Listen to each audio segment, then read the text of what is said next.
Aneesh nominations നടത്തുമ്പോൾ ഞെട്ടിച്ച് കളഞ്ഞു. ഷാനവാസിനെ പറ്റി ഒരു 4-5 കാരണം പറഞ്ഞാണ് ഷാനവാസിനെ നോമിനേറ്റ് ചെയ്യുന്നത്. എന്തായാലും ലൈവില് ഇപ്പോൾ നോമിനേഷൻസ് ആരംഭിച്ചിരിക്കുകയാണ്.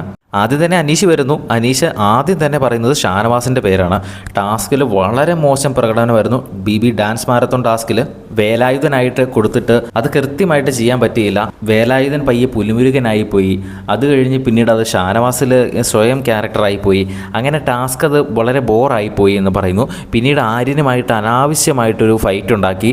പിന്നീട് അനീഷുമായിട്ടുള്ള ആ ഒരു സൗഹൃദത്തെ പറ്റി പറയുന്നുണ്ട്. അത് ദുരുപയോഗം ചെയ്യുകയും പിന്നെ മൂന്നാമതായിട്ട് സ്ത്രീകളോട് അപമര്യാദയായിട്ട് ഷാനവാസ് ഈയിടെയായിട്ട് പെരുമാറുന്നു.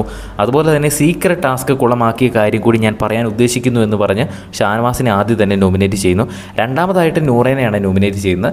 നൂറ ഒരിടയ്ക്ക് സ്ട്രോങ് പ്ലെയർ ആയി വന്നിരുന്നു. പക്ഷേ ഇപ്പോൾ നൂറയുടെ ഗ്രാഫ് പയ്യെ താഴോട്ട് പൊയ്ക്കൊണ്ടിരിക്കുകയാണ്.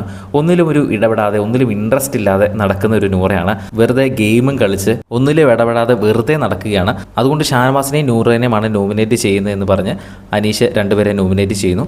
ഇപ്പോൾ ലൈവിൽ ബാക്കി നോമിനേഷൻസ് നടക്കുകയാണ്. നോമിനേഷൻസ് കഴിഞ്ഞ് കഴിയുമ്പോൾ തന്നെ ആരൊക്കെയാണ് ഈ വീക്കിൽ നോമിനേറ്റഡ് ആയത് എന്ന് നമ്മൾ വീഡിയോ ഇടുന്നതായിരിക്കും. കാണുന്നതിനായിട്ട് ചാനൽ ഒന്ന് സബ്സ്ക്രൈബ് ചെയ്യുക.